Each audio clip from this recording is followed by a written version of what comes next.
Достор, амансыздарбы, кандайсыздар? Бирмингемге да келип алдык. Булардын тили менен айтканда Бирмингем. Англиянын экинчи шаары болуп эсептелет, калкынын саны боюнча.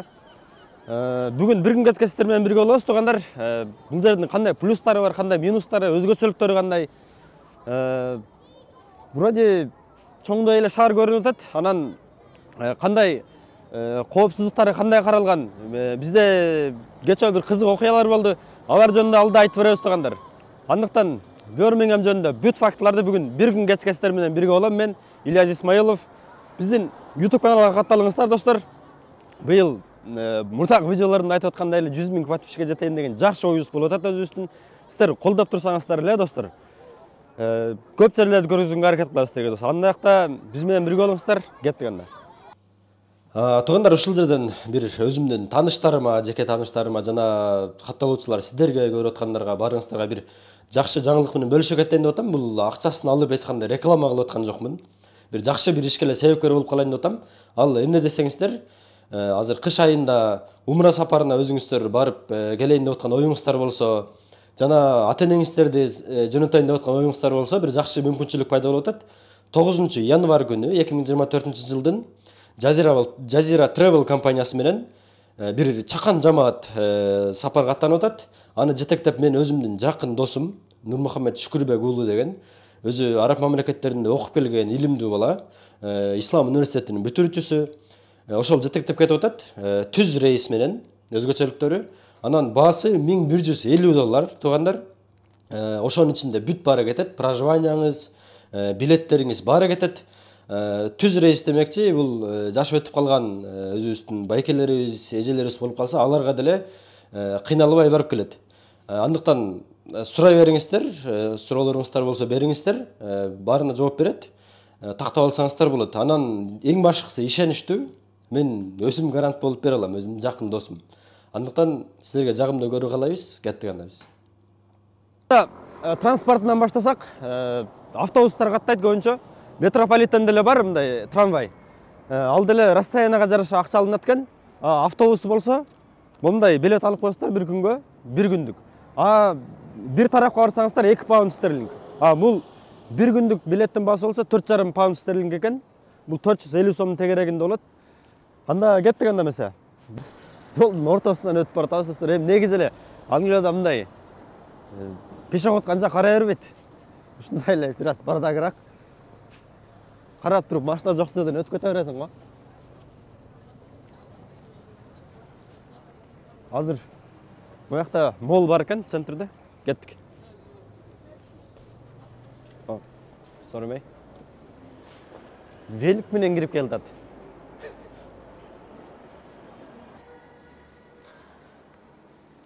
Азыр, достор, мындай эстакадный көпүрө экен, бир мол менен экинчи молду бириктирген жер. Азыр бийиктен тарталы деп чыктык, атайын сиздерге, достор.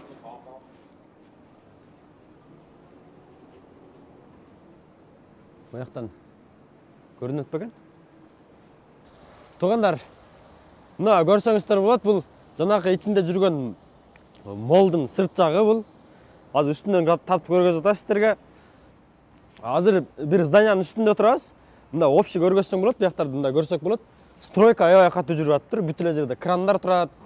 Англиянын иштеринен көрө элек болчубуз. Булар негизи эле мындай эски жерлерин сактап калганга көбүрөөк аракет кылышат да, эски объекттердичи. Бул жерде мындай көп кабаттуу үйлөр аябай көп салынып атыптыр ушул шаарда именно.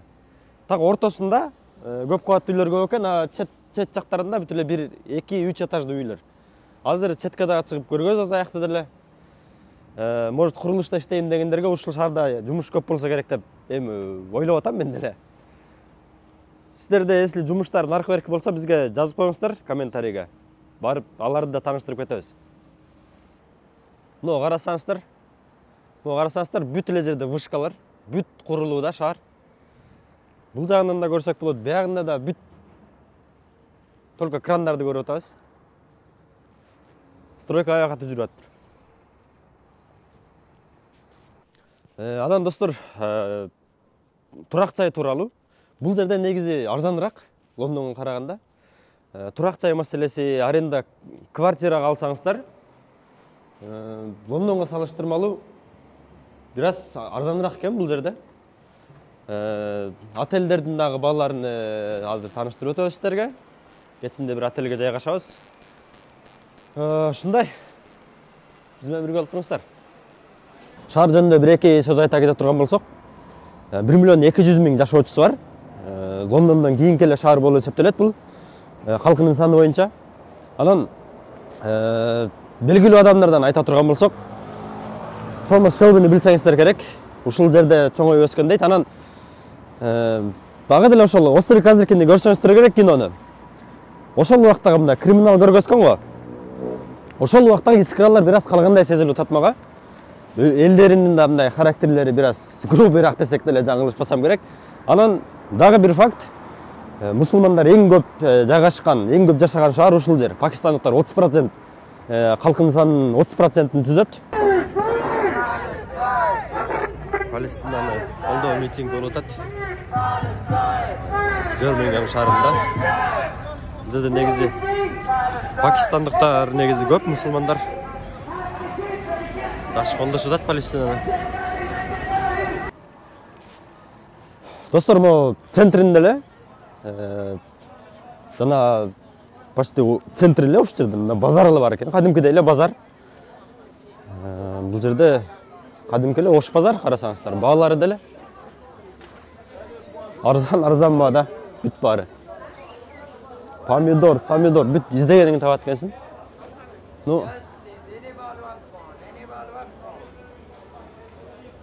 Банандары, туруп калган банандар.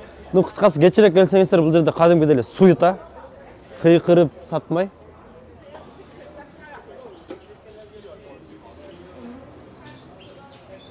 Бул жерден сатуучуларынан байкасак болот. Албанецтер ушундай жумуштарды көп кылышат негизи бул жерде. Базары деле ушундай, короче.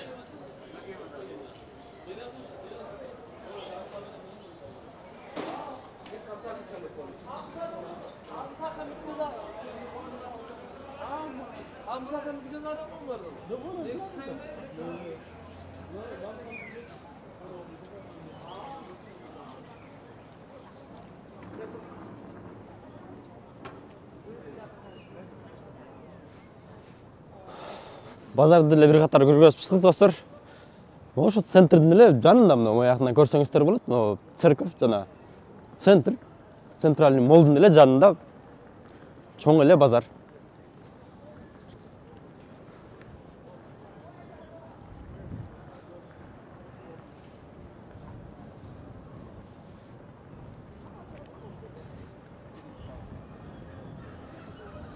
Бул жерде мындай эме дагы негизи Англия боюнча эле көптөрү билсе керек.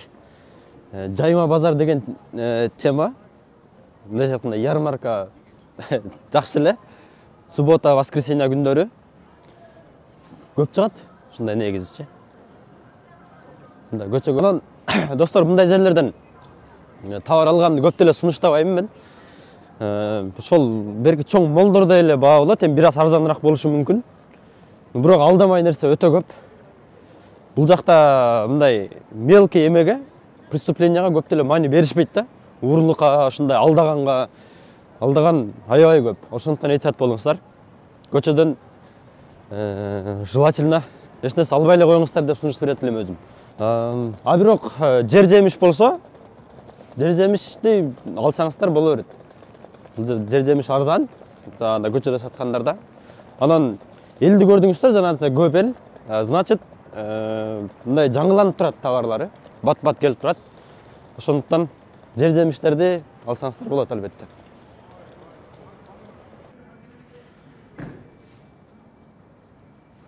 Туугандар, азыр бул жер кандай десеңиздер, Бирмингемдеги Кытай району десек болот, Чайна таун.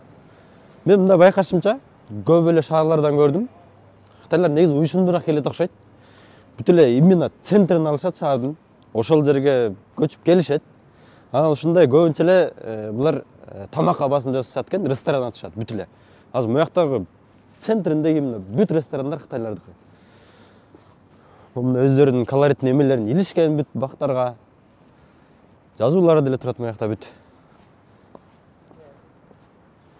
Ушул жерде ошо Кытайдан келген азиаттар көп жүрүшөт экен ушул жерде негизи. Магазин да бар экен Кытайлардын бuyakta.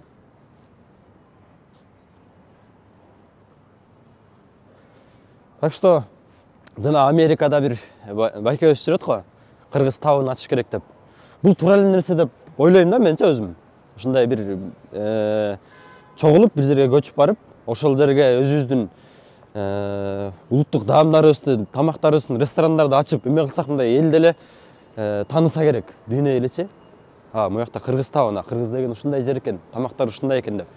Ушундай жол менен да таанытсак болот өзүбүздүн мамлекетибизди. Уюшундуураак болушубуз керек. Кытайлардан ушул жерде үйрөнсө болот экен. Лондондо деле бир чоң жерде алышкан аябай.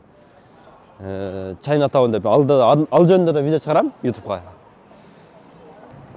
Полиция патрульдары турат бuyakta достор. Анан менден бизден жазуулардан көп сурашат да комментарийлерденчи. Полиция текшербейби, наркы берки депчи. Бул жерде анан документ текшерип, андай тема жок достор.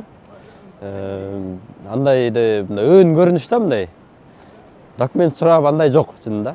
Главное нарушение кылбасаңыздар болду. Ошол эле. Бирок нарушение кылсаңыздар жестко болот. Ошол жерин айтып коюшубуз керек. Кеттик. Достор, азыр центринде жүрөбүз. Момундай болгон эстелик бул эми 1000 эмдин эң кандай десем, негизги эстеликтеринин бири болуш керек. Бул бирок Америкадагыдай эле көп эле мындай популярный эмес экен. Мындай эле сөткө түшүп эле өткө турушат элдер. Ушул жерлеринде элдер аябай көп жүрөт. Кечкисинде эле тартып көргөзүп берем. Азыр жаңы жыл астында эл аябай эле көп чынында. Жаңы жылды ойран көрсөңүздөр болот. Christmas деп булар 1 ай алдында даярданышат чынында. Декабрдан башталат уже Christmas. Жаңы жылдык маанайларычы.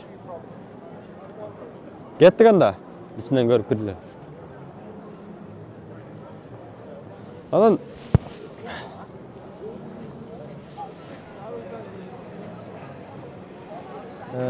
тамактары жөнүндө айта турган болсок, достор, мына көрдүңүздөр. Ушундай туруп жейчү столдорун эле коюп коюшат. Негизи эле кухняга анча жогураак эл. Англия негизи эле ушундай туруп, отуруп деле жеп кете берет, короче. Тамак анча эле маани берише бербейт. Бүт көрсөңүздөр болот, бүт эле. Sorry.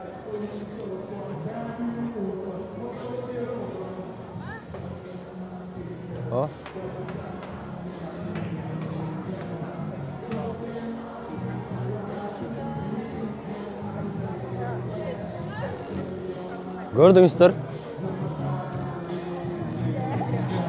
Аяқтан ворот ашылат жомонун ичинде. Кечинде эл аябай батпай калат дейт. Кечкисинде көргөзүп беребиз, достор.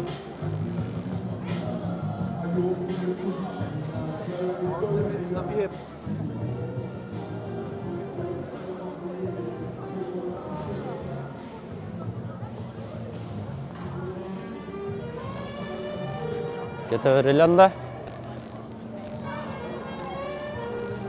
Буякта эмне жаңгактарды сатып атабы? Шириндиктер экен ар кандай. Тыгыдан жасалган дейт.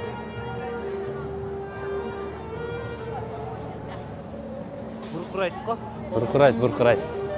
Жыты аябай жагымлуу жыт экен. О.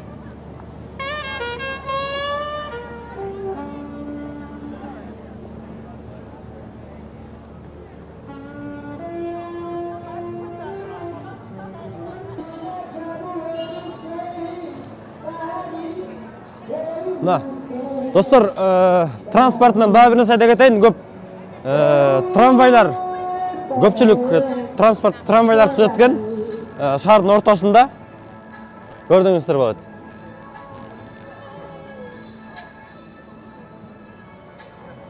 Эл аябай көп чынында.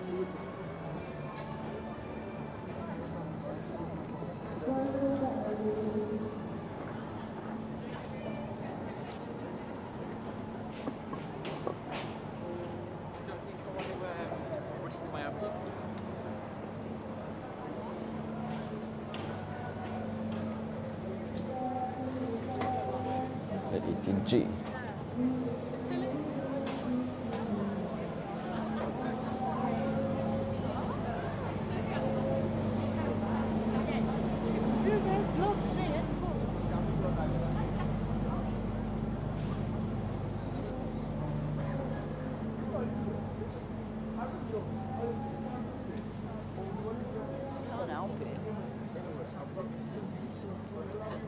Ну? Что за произведение искусства дейсің? Biraz üşüp toğanlar mындай, қандай десем. Бияқтың суығы biraz башқачарақ суық болады екен да. Градус, например, 0 болса, біздегі 10 градуста еле сезіледі шынында. Погодасы влажный болғанға, күнделе влажный болады погода. Бұнда кечінде барып бұтты чечкенде, кадимкидей буттары ным болуп калат. Погода аябай влажный. Центрге келсеңиздер, жаңы жылга чейин ушундай атмосфера болот. Көчөлөрдү машинанын движениясыга бүт жапкан. Борбордук көчөлөрүнө.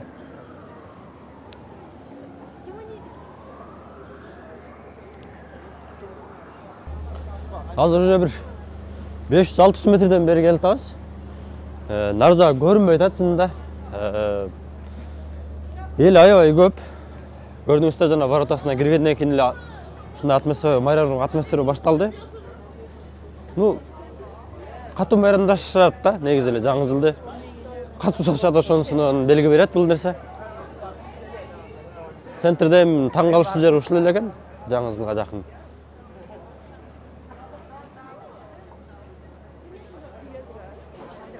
Достор, мына борбордук палатасы. Көрсөңүздөр болот. Асты кафе. Тамактанышуда делдер. Центр ушул жер. Мына. Карасаңыздар, өзгөчө эмелери жыгачтан жасалган бүт. Бу кафе, барлардын бардыгы. Балатыларын байкасак, жана бизде 30-40 метр кылып балатыларды тикселе. Биякта андай деле көргөн жокпуз, мындай кичинекей эле.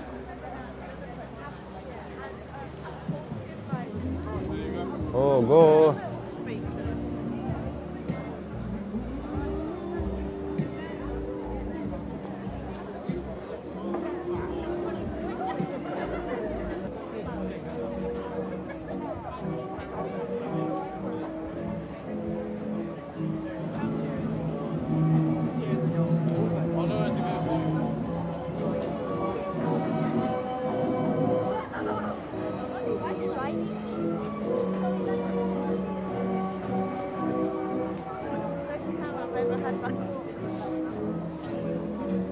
Мына. Элдин маанайын примерно көрдүңүздөр. Биякта биздин коллегаларыбыз жүрөт. Репортаж тартып атышат.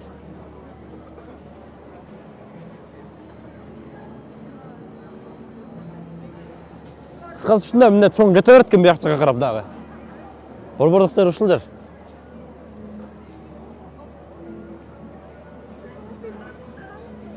Түгөнбөйт чынында. Достор, азыр муз аянтчасы бар экен бул жакта. Биздегидей кыш жок негизи эле биякчы. Анан муз аянтчасы искусственный албетте. Анан зданиялар боюнча айта кетсем, достор, мен мындай зданиялардын тарыхтары, андай эмнелерди изилдеген жокмун чынында. Бир-бирден эле көргөзүп өтүп кетип атабыз. Убакыттын тардыгына байланыштуу. Тура түшүнөсүздөр деген ойдомун. Кеттик анда. Аянтчасын көрөлү.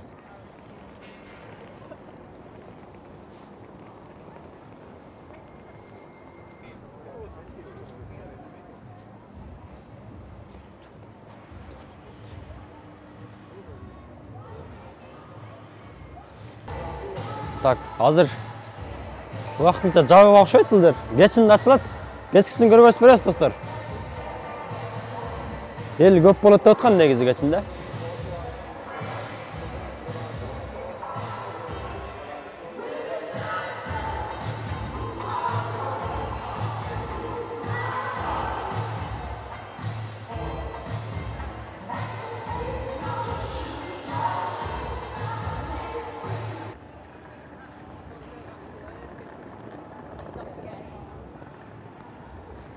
Бул жер болсо, достор, оюн аттракциондору.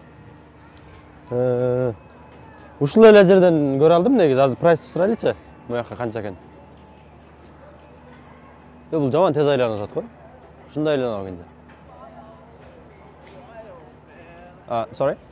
How is the one price? You have to go to them ones. Yeah. This is ice skating. Sorry. Азыр колесого бир түш канча болот? Канча мүнөт аны да билип беребиз. Кеттик.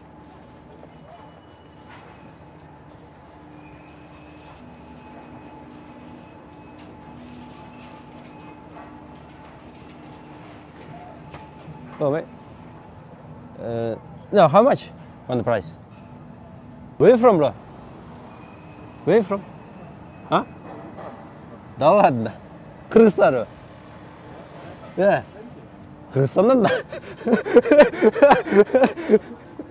Öyle bize tartışırken sen yaktansın. Sevgili selamünaleyküm. Arkadaşlar. Selamünaleyküm. Öyle.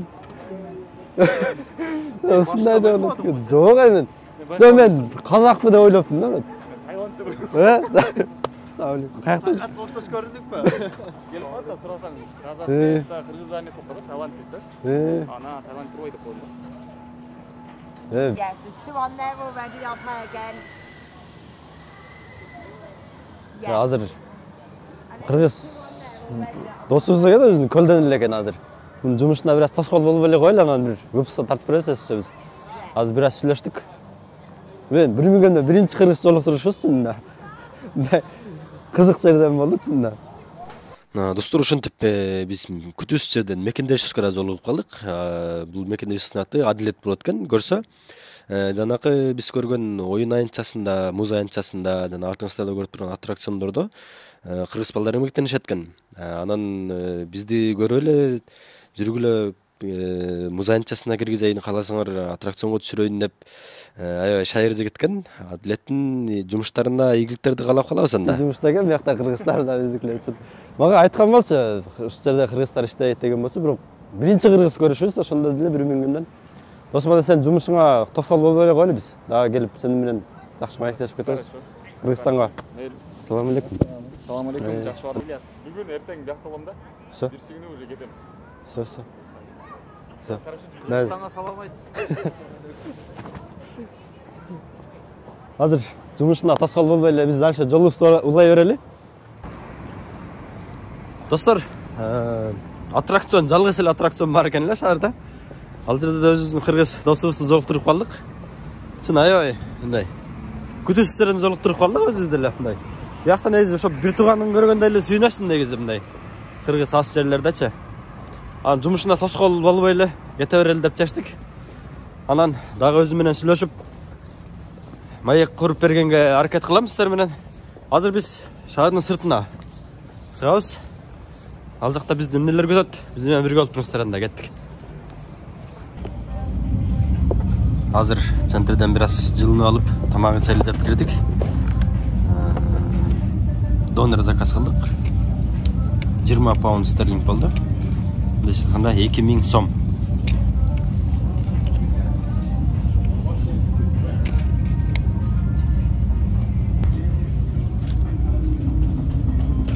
Мына шаверма.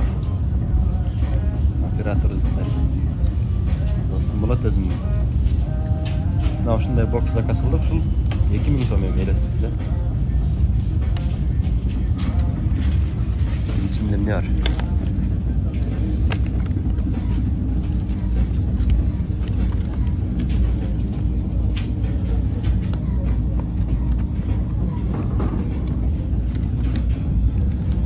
Et kartoşkası менен.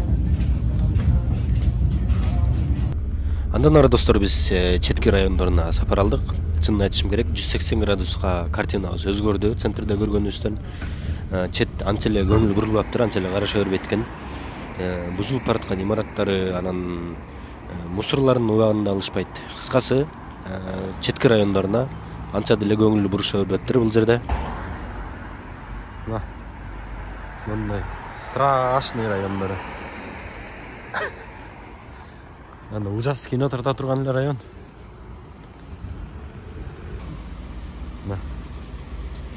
Бүт мусор.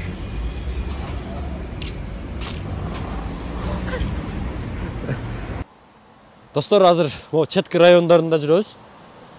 Собственно, да, видеонун башында эмнени айткым келди. Азыр мояк Балал Хилл деген район, мен адашпасам. Четки райондорунда желательно чыкпаганга аракет кылыш керек экенин да, биз кечөө келгенбиз өзү. Кечөө келип бир жерге жайгашсак, Хакли деген жерге жайгашсак, мындай неспокойныйраак район экен да. Өткөн кеткен эле, каяктан келдиң, наркы берки деп анан эң бир эме кылган нерсе, азыр бул жерге келсек, бул жерде да ошол экен да. Марихуана, кара курай деп на каждом шагу, ар бир кадамда сатып атат. Марихуана аласыңбы дейт, анан жок десең, каяктан келдиң, наркы берки, мына көрсөңүздөр болот, могу жактан эле штрих код. Ар бир столбуда илинип турат. Мындай райондорго негизи келбей эле койгонго мен өзүм совет берет элем.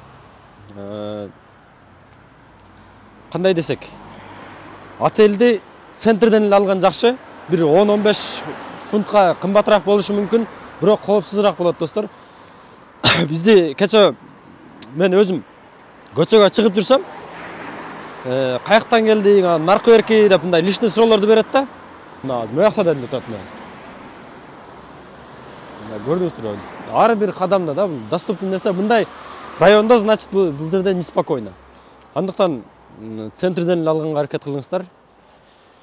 Азыр бул жерге биз отель алсакпы деп келгенбиз, бирок ауырасы жакпай атат. Азыр кайра эмеге эле кетебиз. Анан бул QR коддор тууралуу түшүндүрмө бере кетсем, бул кара курай саткандардын номерлерин ачык эле илип коюшкан. Эми достор, биз уже көп эле убакыттан бери бияка жүргөндүккө байланыштуу. Анда суулчаларда эмне деп сүйлөп, эмне деп чыгып кетишти эле анча-мынча билебиз да. Анан эми жаңы келген адам болуп, же кыз кишилер болуп калышы мүмкүн. Андайлар болсо мындай жаман нерселерге деле учурап калышы мүмкүн да. Андан көрө жашаган жерди центрден эле алыңыздар, өзүңүздөрдүн эле коопсуздугуңуздар.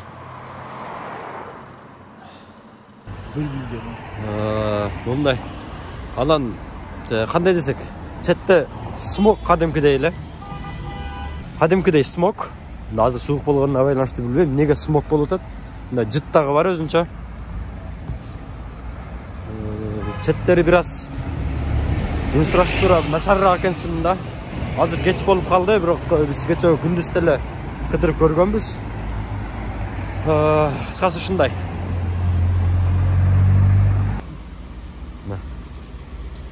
Бүт мусор.